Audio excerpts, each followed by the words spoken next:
İzləyicimiz yazır, materiallar gecikəndə işlər dayanır, ambar şöbəsi də deyir ki, vaxtında sifariş verilməyib. Bu problemi necə həll etmək olar? Hə, bu vaxtında sözü yenə müzakirə, mübahisə mövzusudur. Burada da yenə bir planlama qırıqlığından mən hiss edirəm ki, belə bir şey var.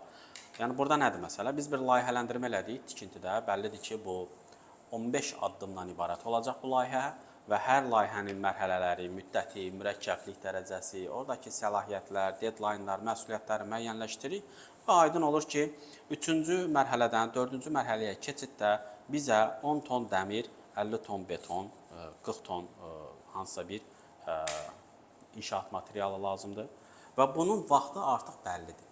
Biz bilirik ki, 55 gündən sonra bizə nə lazımdır, 90 gündən sonra nə lazımdır. Təbii ki, indi bu günlər oynaya bilər, 3 gün irəli, 5 gün geri, amma bəlirlidir. Və bunun əsasında indi paralel olaraq hansı şöbələr işə başlayır?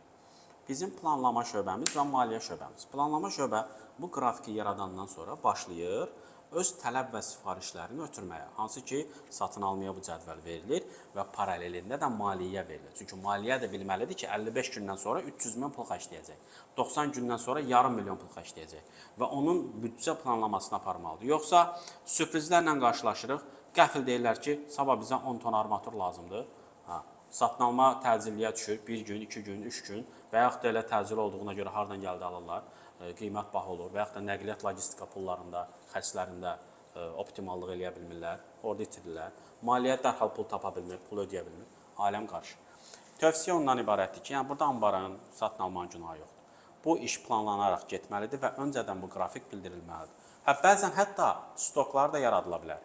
Yəni bizim davamlı hər layihədə davamlı işlətdiyimiz məhsullar müəyyən belirlənmiş stok səviyyəsinə gətirilə bilər və ondan aşağı düşəndə satın alma avtomatik ambarın tələb əsasında alış edib gətirib yerinə qoya bilər. Bu da şirkətin büdcəsinə asılıdır. Yəni o planlamanı qursalar, məncə bu problemi aradan qaldıracaqlar.